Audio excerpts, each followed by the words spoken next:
Because I think if you want to raise funding, you want to know what you're going to use it on and not just without a clear sense of exactly what you needed it for. I'm very happy with how it went, how the money was used, and then the results that we got out of that, because they've been phenomenal. Hello and welcome. I'm Nick Atherton, founder of Morphose. We help businesses at all stages with the funding they need to grow, whether that's early stage investment or finding the right buyers when it comes to for the time for exit. And today we're absolutely thrilled to have Andrea Malouf here with us. She's the founder of Paradisefold, which she launched in 2021. We're lucky enough to work with Andrea from a very early stage, helping her find the right angel investors back in 2021 to help her scale her fashion and lifestyle brand. Recently, she's done an incredible job scaling it, but recently she's won a prestigious Marie Claire Hair Award for her champagne campaign fold. Andrea, you're going to tell us a little bit more about your funding journey today and your startup journey, and give us a glimpse into how the business is doing now. Great. Pleased to be here. So can you tell us a little bit about like the products at the moment, how they're doing, which are the most successful? Yeah, sure. So when I launched Paradisefold a few years back, it was specifically to address what I thought was a gap in the market, which was in silk hair wrapping. Because although very many women have been using that to manage all sorts of things related to their hair, whether it's to keep their hair nice and curly, to maintain the style that they wanted to have, whether it's managing hair loss or changes in hair texture through the menopause, for example, or due to stress. Very many women use it, but I thought that, there weren't very many brands out there taking it seriously and making a really lovely product that women would want to wear. So what is doing best is that. It's the hair wraps that we've produced. I think we alighted on a product that was in need, that was in demand, and there was a gap in the market catering to it. And it's not a cheap product because it uses silk. It's fairly expensive, actually, I would say, and it's surprisingly doing really well, I guess. It's I'm pleased with it. So obviously one of the most important factors about Paradisefold is the fact you make a lot of the products almost all in the UK, right? Yeah, so we have two ranges. We have our core range, which we entirely design and make in the UK, and we have a range that we supply primarily to Boots, and that we developed exclusively for them and supply to them, that we produce in China.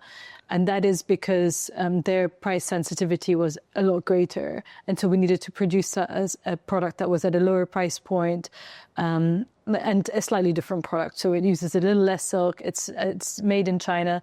We still measure all our emissions and offset over 2 times the emissions involved in production and in shipping and so on for that product, as well as our core range. So it's still kind of infused with our ethos, but it is essentially, not made in the UK. But our core range is, and that has been really lovely, because I know that, manufacturing in the UK is shrinking. The size of the sector and the people willing to manufacture here. But I love it because it just means everyone's accessible. We make our tissue paper up north, our boxes in Leicester, our hair wraps in London at a few different locations. And it's great to just be able to rock up and see your suppliers and meet them and talk to them and understand exactly what goes into making something work or not. You can identify problems very quickly and stop them. So I like it. Obviously, it's also creating jobs at home, which is really nice and fulfilling in a way as well. It's been remarkable seeing our journey as like a very small peripheral supplier to our factories. Sorry, not supplier, rather client. To our factories and our suppliers, and seeing us grow. And it's been interesting now navigating, now we're a significant portion of their cash flow. Any failure there poses a risk to them and to us, because we're more reliant on our suppliers and they are on us. So the relationship with our manufacturing base is changing, And that's also quite interesting to observe. And it's a challenge for me to try to figure out how I take that forward as we continue to grow. Like, to what extent do we diversify even more so that we're de-risked, versus concentrate on a few very tried and tested and trusted suppliers. So yeah, I love manufacturing here. But as the business grows, it throws up, I think, questions that perhaps any entrepreneur who's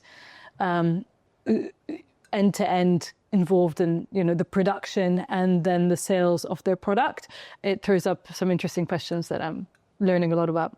Sure. And obviously you took some angel investment back in 2021. Do you feel like you took enough investment? If you had your time again, would you have maybe taken more? Would you have taken less? Wow. Throwback time. I think we took it in 2022, 2023. In fact, we started working on it together, I think, in 2022. I think completed the round in 2023, something like that. I remember taking, and we had a lot of discussions about it at the time. How much did we take? At what valuation? And I remember taking as little as we needed to. I don't know how through our conversations, like the minimum we needed to design and release a new range, the range that we wanted to release, the cost of production, making sure it's viable, and all the marketing costs associated with that, and so on. So that was the SEIS round. I think it was exactly what we needed, and I'm pleased we didn't take more. I think I had a clear sense at the time that we've proven that there was a gap in the market for the product, and that the business was growing, and that it had a lot of potential. And I didn't want to take more at a lower valuation, which was the valuation that I was able to get at the time. So that was a call, and I think it was absolutely the right call. And I think it meant that it was a small enough round that almost everyone involved kind of was happy to participate without feeling like they were exposing themselves to a huge amount of risk. And it was absorbable by the business, because I think if you want to raise funding, you want to know what you're going to use it on, and not just without a clear sense of exactly what you needed it for. And yeah, I'm very happy with how it went, how the money was used, and then the results that we got out of that, because they've been phenomenal. Who would you see now, like if you were to raise more money to scale the business, maybe more into America or more into Asia? Because I imagine there's a lot of demand in those countries, given the sort of texture of women's hair all around the world. Who would you ideally see as like a strategic investor? Would you see it? Would you like a fashion kind of based VC? Would you like to target maybe someone who'd sold a similar business to yours in the past, that maybe would be able to invest and advise how you might scale it? How do you see that playing out? Or are you just happy to sort of almost bootstrap as you have been really for the last year or so, right? Yeah, so right now we don't have a shortage of cash in the business, so we're good on cash. So, which I think is really important. I think one thing that I always wanted to make sure is that the business was profitable and that it could manage its cash flow. I worked for a business that had gone bust. So for me, having seen how that happens was it was an entirely unrelated field, but it was an incredible experience. It was a really difficult one, being part of a business that went through that. But the lessons on very good cash flow management, really forecasting well, the housekeeping stuff that I probably don't enjoy because it's not my background, but I understand are important. So I've got very strong people on the team who do that well. I think that was really important. So if I wanted to raise more money, it would be for, exactly as you implied, something very specific. So is it for growth? And would it be on marketing, for example, in Asia and the US, maybe? In my case, I think it'd be on expanding the range and then scaling that. So now we're going to be testing an expansion of the range this year. And if all goes well, then we'd want to expand it. So in the same way that I'd be very objective driven with what we're raising for, I'd be very objective driven with who should partner with us for that journey. So if we're raising funding for expanding more into fashion wear and growing that business, I definitely would love to have someone involved in that who's done that, or who understands it and can advise. But I also think there's just a richness and I love surrounding myself with people who know more than me on a range of things, whatever it is. And that could be really anything from like science and technology to fashion to international relations or whatever it might be. And I think having people around you who come from different backgrounds, who do very different things, is super important. So I love that about the current kind of pool of investors. And I think I'd want to maintain that. Yeah. Yeah, that makes sense. Does that kind of answer your question?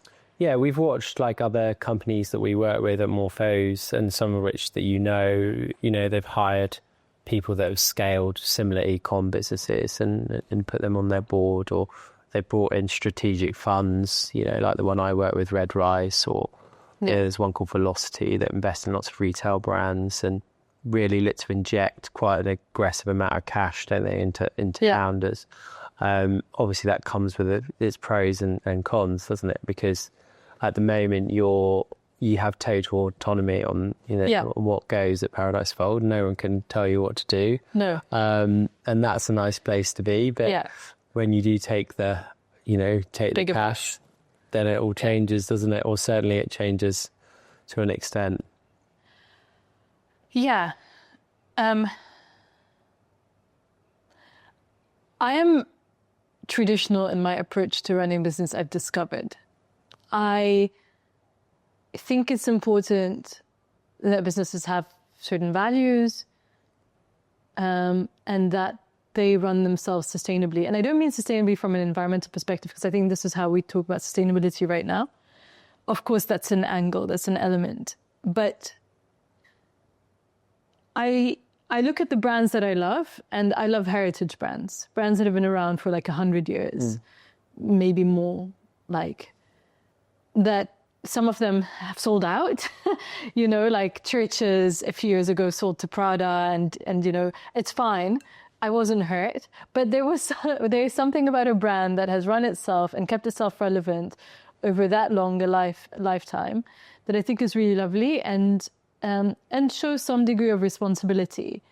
I don't like we're getting fast into territory that like I've only thought about a little bit, and I don't know if what I'm saying is right or wrong. You can tell me what you think. Much more interesting to hear it from you. But I don't like the model of like build it fast, grow it, flip it, and then someone else is left holding the hot potato, and they're going to just like throw a lot of money to grow it, flip it, so they can make a bit, on that margin between what they paid for it and what they're selling it for. I don't think that's sustainable, and I wouldn't want to partner with someone who just wants that. Yeah, of course. That wouldn't be a natural fit for you or your business. No. Maybe it would be a natural fit for the business, interestingly, because I think it's an e-commerce business, and to an extent that's the way of e-commerce brands, but it's not a natural fit for me, no. I don't believe in it. I just don't. I think there's something structurally flawed about that approach. And it doesn't, it wouldn't make for a brand that I think will last for a very long time or yield many returns to the person in the end who's left holding it. They'll fold it into something, it'll become something else. What they end up owning will look very different to what's made the brand successful today. So for you, the brand and the purpose is more important than just the amount of zeros in the bank account? Yeah, 100%. I like looking at the zeros in the bank account. Or knowing when they're coming. I've come from a background where I've seen, part of my family has had a lot of wealth and part of my family has experienced a great deal of poverty. So having seen the two the two ends of that scale, I really don't care that much for the former. I don't care that much for going back to the latter either, believe me. But I think there's a healthy balance in between. So no, I don't think I'm hugely motivated. I don't think I'm hugely motivated by that. I respect that, and I think that's important. Stability, security. When you're growing a business, you're thinking about what can you afford to pay your staff. Will that give them a stable footing? Same with your suppliers and the rest of it. It's like an ecosystem. So those questions are really relevant. It really does matter, but it's not the thing that keeps me super engaged. No, that's interesting. We see a lot of founders, don't we, and you and I know a lot, that are just purely incentivized by money. Yeah. But we also see a number that seem to me just to be enjoying building the brand, and actually money is almost secondary. Yeah. But they tend, in my experience, to be people from wealthier backgrounds that are able to do that. To step back. Yeah, it is interesting. I think because I've seen both. I grew up on a council estate, and so absolutely not like from a wealthier background, but in a way, because of my wider family and their wealth, I was exposed to that.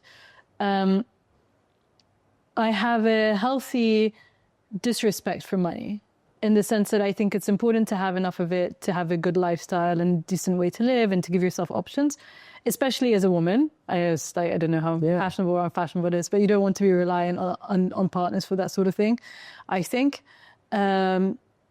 But it's not everything. It really doesn't bring you joy. Like, I've seen it firsthand. I'm not chasing that. I think it gives you options, and I think that's what I pursue. It's actually growing my options, giving myself choices in my personal life and my professional life. Like, already I'm thinking, okay, if I take money out of this business, or if we do another fundraising round and someone buys a stake in the business, what would I want to be using it for? Where do I think there are gaps in the market? And I have a few thoughts on that. But yeah, it would go into something that probably has more of a social impact. That's still also a business and sustainable and remunerative, but definitely has more of a social impact. So what are you able to tell us a bit more about the new ranges that you're obviously some of them on the website? Yeah, sure. Clothing, so silk, shirts, dresses, trousers. So that's the new range mainly that we're testing this year. Purely for women, or? Yeah, purely for women. I think there's an interesting Venn diagram that someone once said to me many, many years ago, and he was talking about his own business and he was thinking about expanding. He said, I think that you change one out of three variables at any one time. So it's the same product, new geography, or it's the same product, same geography, new client, or it's the same client, same geography, new product. And that's what I've gone with. So same market, same geography, so UK, the US primarily, which is where we tend to sell to the most. But it's a new product, it's a slightly different product for the same women. And so how are the sales to the US? Obviously, it's a turbulent time between, all businesses outside of the US and the US relationship-wise. And there's more announcements coming this afternoon about tariffs. Are you worried about that specifically? Has it impacted Paradisefold at all yet? No, not yet. We always see some impact based on announcements. So a massive increase in UK sales after this government came in. So on July, it started the two days before this government was elected, interestingly. So I think our sales went up from the night before 70% up to the UK, and then that was sustained for about a week. And then after that election, sales stabilized at a higher baseline than they were before. At a higher level than before the elections in the UK, because our UK customer base in the run up to that election, it was just not doing very well. Most of our sales were to the US. I'd say maybe in the run up to that election, perhaps 80% of our sales to the US. Now they've gone back down to being about 60-65% to the US. Most of our sales are to the US. Have tariffs affected, or would they affect it? I don't know. No. They haven't affected us yet, no. But certain headlines in the press do affect. You can see that. And I think because it's discretionary spend and our average basket size is about $200 plus. So you're if you can wait for it by a week because you're worried about something, you will just hold off. It's not, bread. It's not milk. You don't need it now. You can wait for a week or so. So we do see those small shifts in response to headings. I've been writing a report, so that's where my head is at. In response to headlines. But I don't think tariffs would affect us so much, bizarrely, because we haven't... we considered last year opening a fulfillment center in the US and forward locating some of our stock. Because we don't do that, I think they wouldn't affect us a huge amount. Basically, the women who buy our products, it's mostly overwhelmingly women, they're able to, because the basket size falls under a certain threshold. I think they can import about $1,200 worth of goods without paying customs duty on it. So actually, it just works out for us. And it works out better for us that we didn't maybe open a fulfillment center in the US. It would have been quite expensive, a logistical nightmare. It's hard to have, multiple fulfillment centers at the best of times. If you don't need it, don't add that complexity. Right. So I think we'll be okay for now, from what I see, but who knows? Recently, you won the Marie Claire Hair Award. Yeah. Did you see a sort of large boost in sales off the back of that? And what was the publicity in the press like? And it must have given you a huge buzz. I know, as one of your investors, I was so pleased for you. But can you tell us a bit about it? Sure. The honest answer is I don't know. Intuitively, I think it did give us a little bit of a boost. I'd say it's improved our visibility and our brand recognition a little bit. It means when people search for us, they see that also, which gives a bit of reassurance. It has had many benefits for us, but I don't know that they're as direct as you win the award, therefore you get more sales. And I don't know that for any, especially because we've been growing so fast, it's really hard to understand the causation between one specific change and the effect that has had on the growth. So is it better marketing spend? Is it Google or Meta, or is it Marie Claire, or is it that one partnership that we did with someone, or is it the fact that people see the brand name a bit more in Boots, and then will Google us, and then we'll decide they like something else as well? It's really hard to know. And a friend of mine once said to me when I was lamenting about how do you really measure the effectiveness of your marketing spend and your marketing activity in general. He said, what's the old adage? 50% of your marketing spend goes to waste, but you don't know which 50% it is. And I think that's probably true. It's like, which is the bit that isn't working? And it's really hard to know. But I think the Marie Claire Hair Awards definitely helped. Not in directly increasing our sales, but in contributing to that indirectly. Yeah. Great. And obviously it was also such a lovely thing to receive. For a young brand, a small brand, an unknown brand, to have that recognition, for people to like your product. It's really lovely. So how did it come about? Did they contact you and ask you to enter, or did they pick you up in the press? No, the former. So someone said, I think you should enter. And we did, just like I think on the last day, because I hadn't been tracking it, didn't know you could. And then you send the product and you, that's it. And then you send two, I think, we send two products of yours and they decide if they like it or not. They go to the judges panel and that's it. And do you think, sort of your relationship with Boots and things like that, has that improved off the base back that, would you say, or is it? No, I'd say two separate things. Yeah. In terms of our relationship with Boots, and we're so tiny that, yeah, it was quite hard to initially figure out how best to work with them. But I think, I guess what I'm saying with Boots, it just took a while. I think with a company like Boots, it's just about consistency and really trying to understand how they're structured and working with them over time to develop something that works for them. In our case, because we were not, offering our core range to Boots. And that's what made that develop. That was an entirely separate thing. And the conversations with Boots, I'd say, began very soon after the company was launched. But it took years for them to go anywhere. So I'd recommend, if anyone wanted to go into retail, to be ready to, it's going to take a while. It's going to be a slog.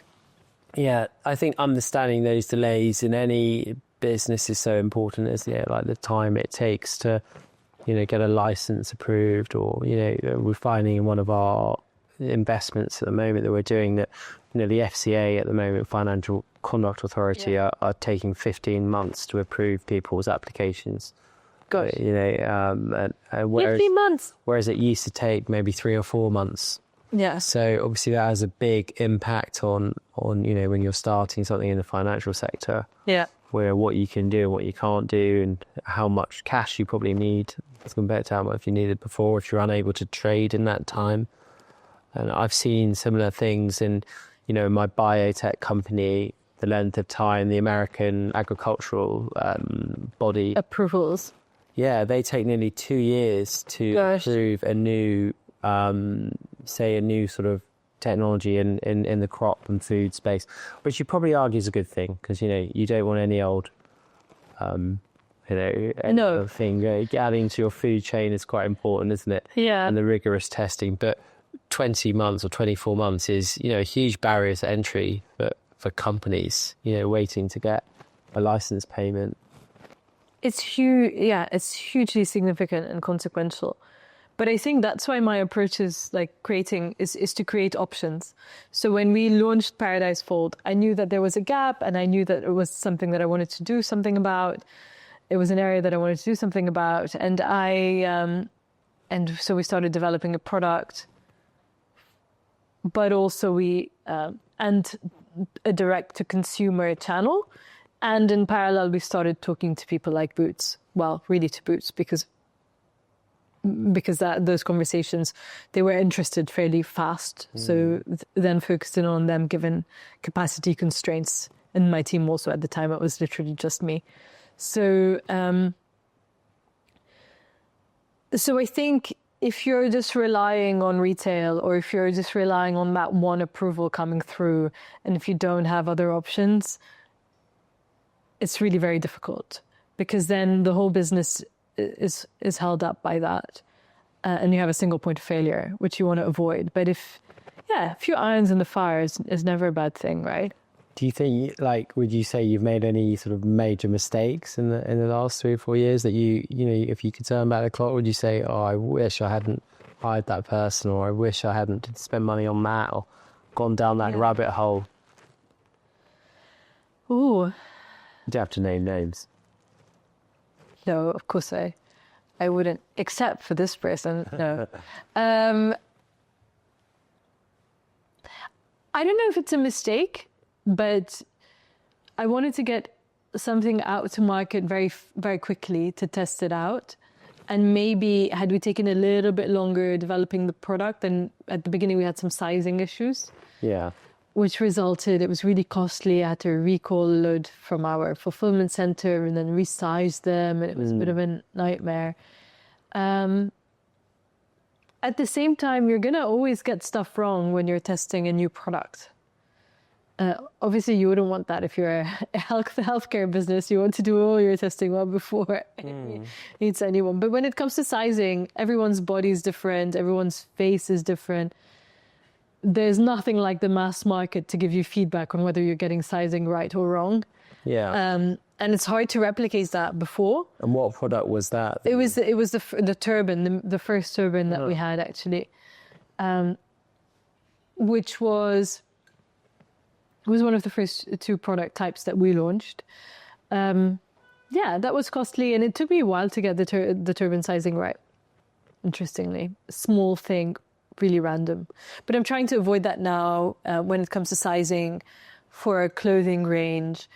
We've had some sizing events, bringing women together and drinking lots of champagne and trying on different clothes and seeing how they fit and fell on different body shapes. I think you'll never get it fully right, because we're creating garments that are in broad sizing buckets, for women 8, 10, 12, 14, whatever these mean, given the amount of variety that you have within that. So it won't work for everyone, but I'm hoping that it will work for a lot of people. And I've learned from that a little bit, because that was a costly mistake. I think there are mistakes like, okay, you've hired the wrong person. They're not a disaster, but they're not the best for a role. And sometimes you think, okay, well, can I upskill them? Is it an attitude problem? Because if it's an attitude problem, then you cannot really change anything. But if it is a capacity or ability, knowledge issue, then you can maybe work on that if you have the time. I don't think it's a big deal. Yeah, of course, some hires have worked out better than others. I think that's normal. Oh, totally. I mean, even the big companies have to recall things, right? I mean, I sent some Coca-Colas to my daughter for her birthday party, and Amazon sent a note to say they needed to recall the Coca-Colas. After I called her, her and her friends had already drunk them all. So what do you do then? Do you return the empty cans? Oh, God. And also, I find a lot of the portable batteries, like the one that I saw from you occasionally borrow from me. Okay. A lot of those You're not seeing it ever again. A lot of those seem to get recalled and have faults, because of exploding batteries, Thank you for letting me know. Particularly dangerous obviously on airplanes or, on vehicles. So, recalling products is that your way of telling me that I have a fire hazard in my handbag? Is that... Okay, noted. I'll send it back to your office.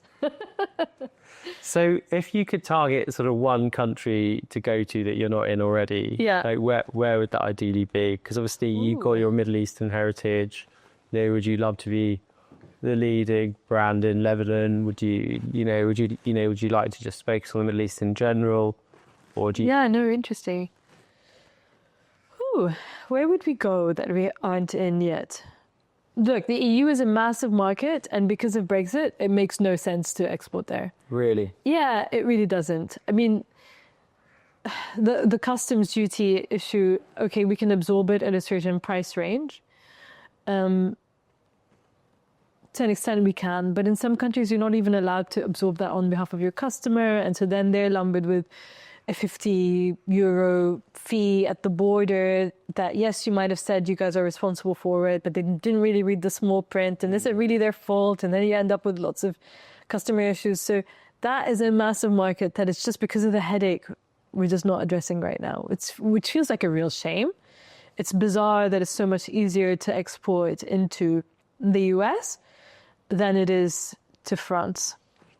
Absolutely crazy. It is crazy. So that's one. And I would really also love to have like a really cool partnership in Dubai, probably. I think that market, I think we do really well there.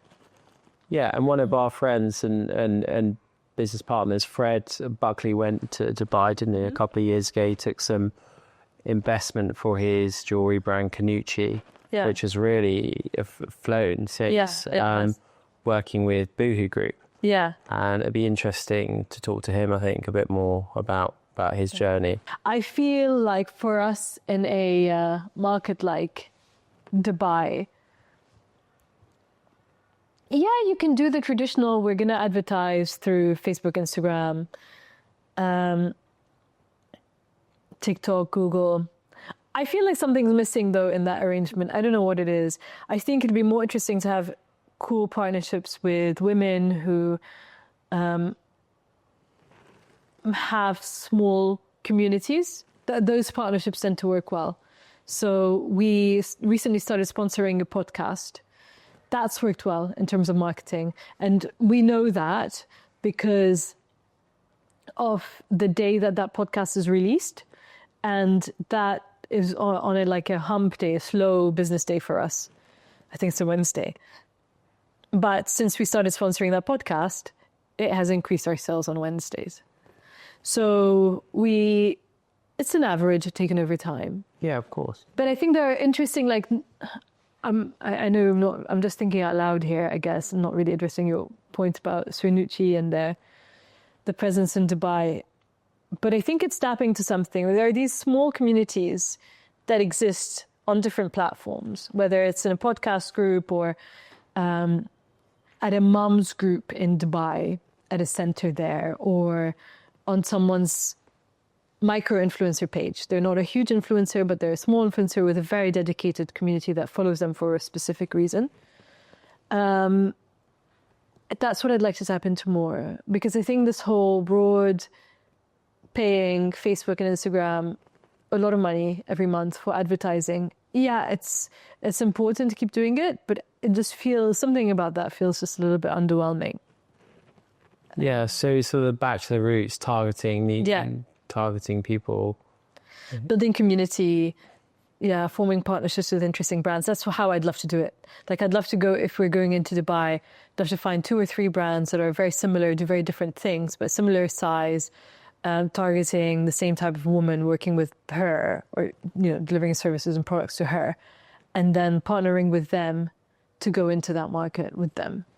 Because then you're not doing this whole like broad net and then trying to narrow down. You're going straight to the woman, who will appreciate or need or want a product like yours.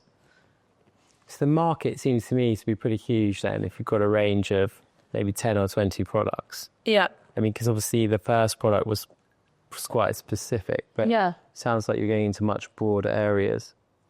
Yes, you are. We are. We are going to broader areas. But again, although it's a slightly different product, we're still developing it for the same woman. Mm-hmm. So we know certain things about our Paradisefold woman. We know that she loves quality. We know that she's willing to pay more for it. We know that she likes to buy from small to medium-sized businesses. I still call up like 10, 15 of our closest, our most important customers every year and talk to them about why they buy from us, what they like, what they didn't like, what they don't like or haven't liked that year, and how we can improve. So they love that, and I think it shines and it comes through our emails and the rest of our business. And so, we know her, so I want to provide her with more of the things that she needs or feels she's not getting from the rest of the market. And whether that's like a beautiful pair of trousers or something else, that's how I see that going. But in theory, yes, that could encompass many, many more. That could capture many others out there. Have you integrated any AI into your business? Are you integrating it into daily life a bit more? Obviously, we're inundated with all the various versions now, aren't we, of ChatGPT and Copilot and OpenAI, but have you found them useful in Paradisefold? Yeah, very useful and really unhelpful. So useful because there's a lot that you can do with these tools, and especially when it comes to like research, checking things over, whatever it might be. There's some really good tools. ChatGPT is one of them, but there are lots of others that are more specialized on specific things that you might want to use them for. Super unhelpful because when something sounds like it's been written by ChatGPT, it's so dispiriting. I know my team knows that about me. I've given up control of our Instagram to one of our team members, and I initially encouraged her to use these tools, but then you get these like funny turns of phrase that only the AI uses, and it thinks it should sound like a fashion brand when it's telling you like experience the never-ending potential of the silk hair apps. Like, what potential? What are you talking about? Just speak in plain English. So it's this kind of waffly AI speak. It's not the same. And so now what we're doing is we're completely going in the other direction. Like, I don't want to see a first draft from AI. I really don't. It's so soul destroying, and like it's just insincere. That's it. It's insincere. It's not sincere. I'd rather someone speak imperfectly about their experience or why they like something or draft something imperfect, then for the AI to draft a perfectly nonsensical phrase about what it thinks, you know, a wellness brand sounds like, which is not what it ought to sound like. Mm-hmm. So, yeah, mixed bag, I think. And going back to your e-commerce platform in general, you talk about Paradisefold being in the e-commerce, sector. We've talked to them about valuations of businesses in that sector. Yeah. Is that something that drives you at all? Or would you say that that's just a nice to have, the fact that, buyers of companies do like these, e-commerce platforms, and, one day it could be quite a valuable brand. No, of course. I want it to be successful. I want it to be a valuable brand, for sure. That's cool. And I enjoy the challenge of how to get it there. Mm-hmm.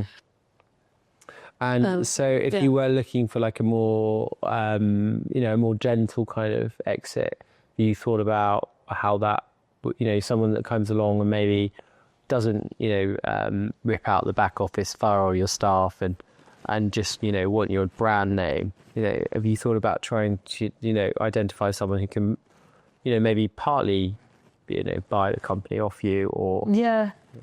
No, I not yet, but I'm obviously eventually open to that. Mm-hmm. We will always keep a very lean team. Like right now, we're a very small team still, 3 to 4 people, mm-hmm. and mostly all part-time. Yeah. And we don't actually need to grow that much more to scale. Mm. I'm not one for building a big company measured in those terms, mm-hmm. in terms of the number of staff. In fact, the leaner the better. But you just have to make sure that there is an over-reliance on 1 or 2 staff, such that if someone gets hit by a bus, you're completely screwed. Mm-hmm. So I guess what I'm saying is there's not much to gut there. No. You've also been looking at some other brands that people all the time come to you, don't they, for advice on their brand. Some of my friends come to you. But there was one in particular, I think, that you were looking at, wasn't there, that you were considering putting your valuable time into. Have you progressed that at all? There were 3. There were 3. One person needed help. They came through you. One other was struggling with her business, and it grew tremendously initially, but I think was just overtaken by events more recently that I was also thinking of kind of jumping into. Mm-hmm. And there's a third, a friend's brand, where I think he has a really good product. And it's just a matter of organizing for scale. Because I think at a certain level, there's just a method you can run. Mm-hmm. And if you run it well and you've got a good product, you will succeed. Mm-hmm. So I'm working with one brand, So I've taken a shareholding in that and we'll help him grow his brand. And I'm fairly confident that we can do that. With the first person, I think they were at a much earlier stage in their journey, which could be a really good thing because you can then just mentor them and they put all the processes in place.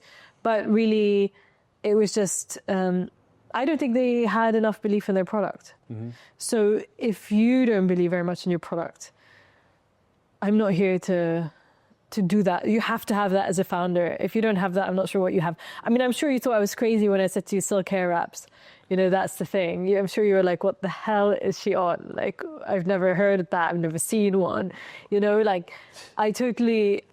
And that's fine, because it's my job to believe, and it's your job to help me, like with everything else, right? But if the founder does not have the belief, then I don't know where you go from there. Yeah. So that was why I think the first one is on ice until he decides if he really does want to make this work and believes in it. Sure.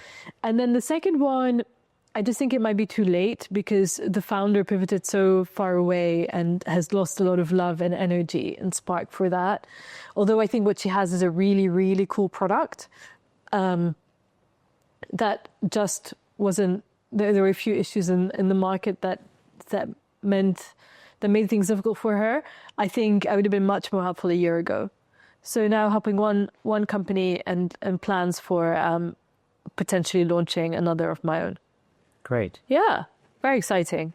So obviously you utilised my expertise back in 2022 when we finally closed in 23 for your funding round. Yes. And we've worked on a number of other funding rounds for various companies. Can you talk us, through a little bit from what it was like from your side, what you've seen and the value we can bring, with our angel network? From my perspective, what I like is how easy it was to work with you and the team, and how upfront you are. Because I think I don't think we agreed on everything in terms of. Wait, what do you mean? We agree on everything else except that. No, I'm teasing. I don't think we agreed on. I don't think we agreed on everything in relation to I wanted to push for high valuation. Of course, the founder will always do that, and you'll be like, no, you have to be realistic. Blah blah blah. That's normal, and you just have those conversations, right? Sure. And then you. Compromise somehow, and at the end of the day, it's what. Yeah, I don't know. I just really liked it. I enjoyed that process, the back and forth, and the conversations with the investors who then invested. But I also think that, in a way, it's harder for you guys because it's a smaller business in general than the ones that you're used to fundraising for. Mm-hmm. It was at least, or it still is, I guess, although it's larger than what it was. But it's. But it's easier, it's slightly easier for me because it means that it was a smaller sum. People felt more comfortable putting money in, I guess, if they had some confidence in me, which I think most of the investors, they kind of look at the idea, think, okay, yeah, the numbers look right, but then she seems decent, so that is the type of money that we're talking about there. But I think with other businesses, it would probably be much more of a strict, because I've seen that happen with Morphose as well, much more of a kind of structured process, and a lot more hand-holding through these discussions, because there's a lot more at stake for the investor and for the person giving up their equity. So, yeah, I just thought that was, I like how fast it was, actually, comparatively, and easy you made it. Yeah, it was super helpful. I mean, all the stuff that I didn't know about, like SEIS registration, how to do all of that, it was all handled. To raise money in London than it is in the US, even at the beginning. Yeah. Obviously, that changes a lot when the company grows, and there's a lot more cash in America than there is here. But, certainly those early couple of years being based in London is great still for founders, I think, on all sorts of levels.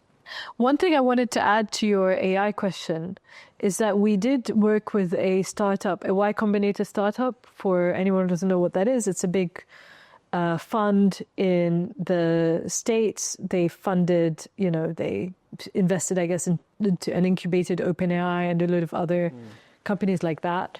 We worked with them on some AI-based tech, the integration of that into our store. In a very practical way, there are still some significant limitations in that technology that make it quite difficult to integrate into a store. I think AI for an e-commerce brand could be a position. You might be exposed to first mover disadvantage, like the disadvantage of integrating that fully into your small store if you cannot afford to fail, will far outweigh the possible benefits because you can't kind of test it in the same way and fail fast in the same way. Yeah. So I'd caution on that, on overly, over integrating into AI too soon before the technology is really there in terms of speed and capability and the rest of it.